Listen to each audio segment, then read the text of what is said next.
नमस्कार. पुन्हा एकदा माझ्या चॅनलवर तुम्हा सर्वांचे मनापासून खूप खूप स्वागत करते. गणपती बाप्पा येणार म्हटल्यावर प्रत्येकाच्या घरी वेगवेगळ्या प्रकारचे मोदक बनवले जातात. त्याचप्रमाणे मी ही नवीन मोदक बनवलेला आहे, तो तुमच्यासोबत मी शेअर करणार आहे. तर व्हिडिओ शेवटपर्यंत पहा, म्हणजे तुमच्या लक्षात येईल की मी हा मोदक कसा बनवला आहे. त्यासाठी लागणारं साहित्य: 1 वाटी बेसन, अर्धी वाटी बारीक रवा, एकदम बारीक रवा घ्यायचा आहे म्हणजे मोदक छान वळले जातात. पाव वाटी खोबरं आहे, बारीक एकदम किसून घ्यायचं. बघू शकता सुकं खोबरं आहे पाव वाटी. त्याचबरोबर 1 वाटी मोठी साखर आहे, ती मी मिक्सरला बारीक करून घेणे. विलायच्या आहेत 4, त्यासुद्धा मी मिक्सरला बारीक करून घेणार आहे. काजूच्या पाकळ्या आहेत 7-8 आणि तूप आणि तेल समप्रमाणात आहे, तर मला पाऊण वाटी तूप तेल लागलेलं आहे. तर एवढ्या साहित्यामध्ये माझे 17 मोदक तयार झाले आहेत. तर तुम्हाला 21 करायचे असतील तर थोडंसं अजून अर्धी वाटी बेसन जास्त वाढवा, म्हणजे तुमचे 21च्या वरती मोदक होतील. तर एक गॅसवरती कढई ठेवली. कढई जाड बुडाची असावी. मोदक किंवा लाडू बनवताना नेहमी लक्षात ठेवा, कढई ही जाड बुडाची असावी, म्हणजे आपलं मिश्रण कढईला खाली करपलं जात नाही. सुरुवातीला 4 चमचे तेल तूप टाकून गरम केलं. गरम झालं की त्याच्यामध्ये पाववाटी रवा छान असा भाजून घेतला. थोडंसं भाजून घ्यायचं. त्यानंतर बेसन हलवत छान असं मंद गॅसवरती 10 मिनटं छान असं खरपूस रंगावरती भाजून घ्यायचं आहे. सुरुवातीला तुम्ही बघू शकता, सुरुवातीला बेसनचा कलर एकदम हलका पिवळा होता आणि आता बघू शकता जसं भाजत जाईल आपण तसा बेसनचा कलर डार्क पिवळा होत आहे. तर बघू शकता पुन्हा मी 1-2 चमचे तूप टाकलेलं आहे. सगळं तूप तेल मी सुरुवातीला नाही टाकलं, जसं लागेल तसं थोडं मी ॲड करणार आहे.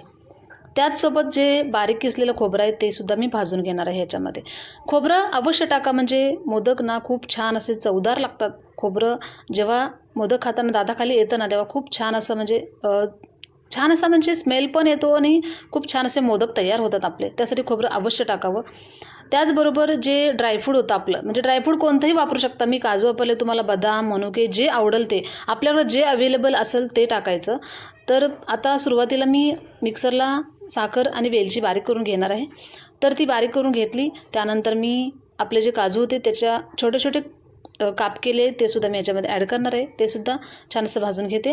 त्यानंतर जी मिक्सरला बारीक केलेली साखर आहे ती सुद्धा आपल्याला जे आपलं मिश्रण भाजलेलं आहे बेसन रव्याचं त्याच्यामध्ये ॲड करायचे आहे. तर बघू शकता एवढं जे आपलं साखरेचं प्रमाण आहे ते परफेक्ट आहे. याच्यामध्ये एकदम परफेक्ट गोड प्रमाण होतं. अगदी जास्तही होत नाही किंवा कमी होत नाही. त्यामुळं हे जे मी माप सांगितले हे लक्षात ठेवा, एकदम बरोबर आहे माप. अजिबात चुकणार नाहीत तुमचे मोदक. तर गॅसची फ्लेम एकदम मंद ठेवायची. बघू शकता बघू शकता माझं जे मिश्रण आहे ते एकदम सुट्टं तुम्हाला दिसत असेल. तर मी काय करणार आहे आता, हे जे मिश्रण आहे ते एका ताटामध्ये काढून घेणार आहे. त्यानंतर त्याच कढईमध्ये 4 चमचे तूप आणि 4 चमचे तेल जे शिल्लक राहिलेलं आहे माझ्या पाऊण वाट्यामध्ये, जेवढं शिल्लक राहील ते सुद्धा मी आता कढईमध्ये गरम करून घेणार आहे. आणि या जे बॅटर आहे आपलं जे मिश्रण आहे त्याच्यामध्ये जे तेल तूप आहे ते वरून टाकणार आहे. तेल तूप वरून टाकलं तर आपला जो तुपाचा स्मेल आहे तो छान असा मोदकामध्ये उतरला जातो. त्यामुळं सगळं तेल तूप सुरुवातीला नका वापरू, नंतर वापरलं तरीसुद्धा आपले मोदक किंवा लाडू छान असे वळले जातात, अजिबात तुटत नाहीत. सर्व मिश्रण एकत्र करून आपल्याला सर्व बाजूला लागेल असा तेल तूप सगळीकडे पसरून घ्यायचं, म्हणजे आपले मोदक एकदम सुंदर असे सुबक बनले जातात. तर त्यासाठी काय करायचं आपल्याला, एक बघू शकता मी गोळा करून बघितला मोदकाचा हातामध्ये, तर खूप छान असा वळला जातो. मी माझ्याकडं जो प्लास्टिकचा साचा आहे मोदकाचा तो घेतलेला आहे. तुमच्याकडे जो अवेलेबल असेल तो घ्या आणि सुंदर असे मोदक सुबक वळून बघू शकता तयार झाला आहे आपला एकदम छान असा, अजिबात न तुटता. बघू शकता खूप सुंदर असा मोदक आपला तयार झाला आहे. खूप सुंदर असा आपल्या मोदकाला कलर आलेला आहे. मी त्याचसोबत तुम्हाला दुसरं करून दाखवते. तर आता मी काय करणार, एक साईडला काजू ठेवणार आहेत. माझ्याकडे 4-5 पाकळ्या शिल्लक राहिल्या आहेत काजूच्या, तर मी एक साईडला काजू ठेवणार आहे आणि त्यानंतर मी जे सारण आपलं आहे मोदकाचं ते भरणार आहे. तर बघू शकता काजू ठेवायचं असेल तर असा ठेवून घ्या एक साईडला. त्यानंतर जो साचा आहे तो बंद करा आणि आपल्या हातामध्ये जे आपलं मोदकाचं जे सारण आहे ते घ्या आणि त्याच्यानंतर वरून असं प्रेस करत आपला मोदक तयार करा. बघू शकता हा सुद्धा मोदक खूप सुंदर तयार झाला आहे.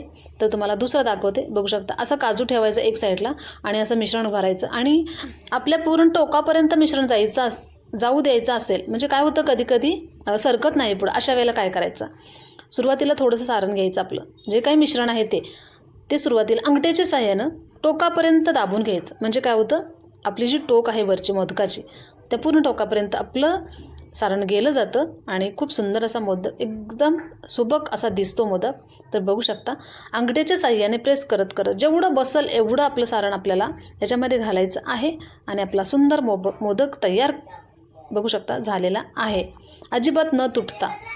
कारण आपलं जे सारण आहे म्हणजे मिश्रण आहे ते खूप सुंदर असं तयार झालं होतं, त्याच्यामुळे आपले मोदक सुंदर सुबक आणि स्वादिष्ट मोदक तयार झाले आहेत.